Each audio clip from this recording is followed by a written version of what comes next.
மயூர் இருக்க கவர்மெண்ட் ஸ்கூலில் வந்து நான் 12th படிக்கிறேன். வேதியியல் மட்டத்தில் என் சிறு பங்களிப்பாக இந்த வீடியோ மேக் பண்ணியிருக்கேன். இப்போது நம்ம தலைப்புக்குள்ளே போவோம்.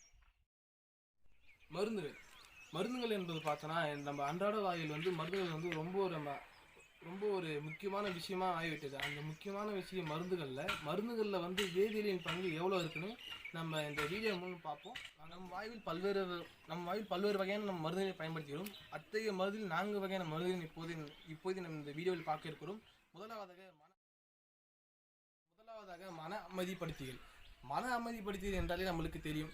நம்ம வீட்டு சூழ்நிலையில் ஏற்படும் பிரச்சனை, வேலையில் ஏற்படும் வேலை சுமைகள், சமூக சூழ்நிலையில் ஏற்படும் பிரச்சனை ஆகியவற்றால் நம் உடலில் ஏற்படும் மனசோர்வு, மன அழுத்தம், பதற்றம், தூக்கமின்மை ஆகியவற்றை இத்தகைய பாதிப்பிலிருந்து நாம் வெளிவர நாம் சில மருந்துகளுக்கு காண இருக்கிறோம். அத்தகைய மருந்துகள் எதுவென்றால் D complex, vitamin B complex, ashwagandha, rhodiola ஆகிய மருந்துகளை நாம் உண்ணுவதன் மூலம் பதற்றம், மனசிதைவு, மன அழுத்தம் ஆகியவற்றிலிருந்து நாம் விடுவித்துக் கொள்ளலாம்.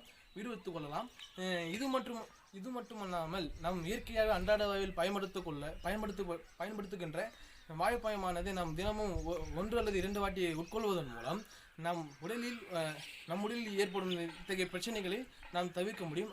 முக்கியமாக வாழைப்பழத்தில் மெக்னீசியம் என்னும் தனிமை உள்ளதால் இத்தகைய பதற்றம், மன இதய கோளாறு ஆகியவற்றை நாம் வெகு விரைவில் இத்தகைய மருந்துகளை உண்ணுவதன் மூலம் மெக்னீசியம் அதிகமாக உள்ள தனிமத்தை நம் உணவுகளை உண்ணுவதன் மூலம் இத்தகைய பிரச்சனைகளை நாம் வராமல் தடுத்தும் கொள்ளலாம். இத்தகைய பிரச்சனை ஒரேடியாக தீர்க்கவும் முடியும். இரண்டாவது நாம் காண இருப்பது வலி நிவாரணிகள். வலிகள் நம்ம உடலில் ஏற்படும் காரணம் அதிக வேலைப்பாடுகளாலும் தேவையற்ற சிந்தனைகளாலும் உடலில் நம் வலிகள் வந்து அதிகமாக ஏற்படுகிறது.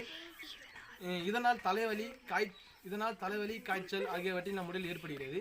இத்தகைய வலிகள் இருந்து நம்ம மீண்டு வருவதற்காக பேராசிட்டமல், ஆஸ்பிரின் என்னும் மருந்துகளை நாம் உட்கொள்வதன் மூலம் இத்தகைய வலியை நாம் நீக்கிக்கலாம். இத்தகைய மருந்துகளை உடலில் உள்ள சூட்டினை குறைக்கிறது.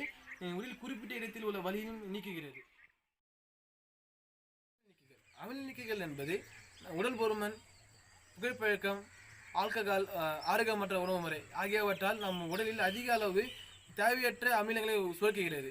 இதனால் வயிறெரிச்சல், தொண்டை எரிச்சல், குமட்டல், வாந்தி ஆகியவை ஏற்படுகிறது. சரி செய்யும் மருந்துகள் மெக்னீசியம் பால்மம், aluminium hydroxide, sodium hydrogen carbonate ஆகிய மருந்துகள் இதனை கொண்டு நாம் சரி செய்யலாம். இது மட்டும் இல்லாமல் நம் வீட்டிலே கிடைக்கக்கூடிய சிடர் வினிகர், ஆப்பிள் சிடர் வினிகரை பயன்படுத்தி வயிறு எரிச்சலை குறைக்கலாம். அதில் அல்கைன் தன்மையை உடையதனால் வெகு விரைவில் எரிச்சல் நம்ம குறைக்க முடியும். இவற்றுடன் நம் வீட்டிலே பக்கத்திலே இருக்கக்கூடிய கற்றாழை ஜெல்லை பயன்படுத்தும் போது வயிற்றில் குங்குப்பு தன்மை ஏற்படுத்தி வயிறு எரிச்சலை குறைக்கிறது. நான்காவதாக காண இருப்பது கருத்தடை மருந்து. இன்றைய காலகட்டத்தில் கருக்கழித்தல் என்பது மிக சுலபமாக நடைபெறுகிறது. இத்தகைய தேவையற்ற கருத்தடை தடுப்பதற்கு தேவையான மருந்துகள் மென்ஸ்ட்ரானல், நாரிதனோட்ரல் ஆகிய மருந்துகளை பயன்படுத்தப்படுகின்றன. இதனால் இத்தகைய செயலை தடை செய்ய இத்தொகுப்பு ஹார்மோன் அண்டவிடுப்பு கருத்தடை தடுக்கிறது. இதனால் தேவையற்ற கருத்தடை நாம் தடுக்கலாம். மேற்கூறிய 4 மருந்துகளை நாம் பயன்படுத்துவதன் மூலம் நம் வாழ்வில் ஏற்படும் பாதிப்புகளிலிருந்து எனவே இத்தகைய மருந்துகளை நாம் சரியான முறையில் பயன்படுத்துவதன் மூலம் நாம் அதிக அளவில் நன்மையை பெறலாம். நன்றி, வணக்கம்.